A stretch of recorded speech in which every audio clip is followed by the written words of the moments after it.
খবরে চোখ রাখবো। মাওবাদী সংগঠনের সাথে যুক্ত থাকার মামলার তদন্তে আজ মঙ্গলবার ভোরবেলা থেকে পানিহাটি পৌরসভার 31 নম্বর ওয়ার্ডের অন্তর্গত পল্লীশ্রী এলাকায় শিপ্রা চক্রবর্তী নামে এক মহিলার বাড়িতে হানা দিয়েছে এনআইএ আধিকারিকরা। গোটা এলাকা ঘিরে রেখে এই বাড়ির ভেতর তল্লাশি চালাচ্ছে তারা এবং পাশাপাশি কেন্দ্রীয় বাহিনীর সঙ্গে উপস্থিত রয়েছে ঘোলা থানার পুলিশ। দেখুন আমাদের সেই প্রতিবেদন।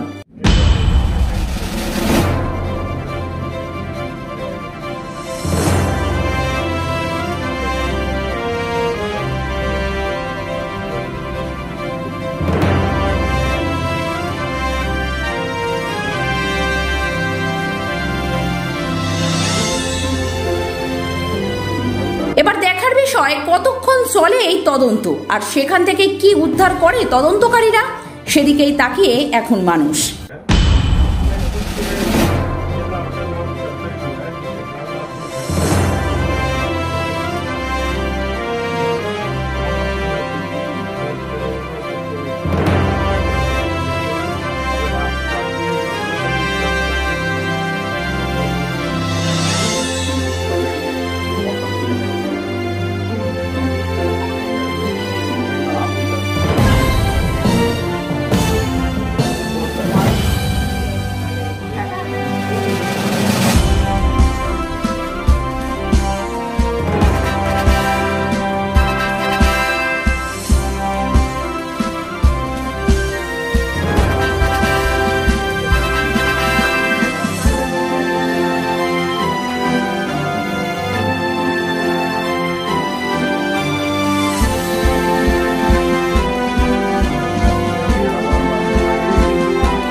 ব্যুরো রিপোর্ট 24 ঘন্টা লাইভ।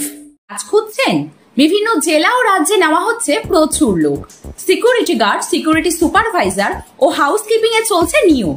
আজই যোগাযোগ করুন বালাজি ইনভেস্টিগেশন সিকিউরিটি, আপনার কাজের সঠিক ঠিকানা।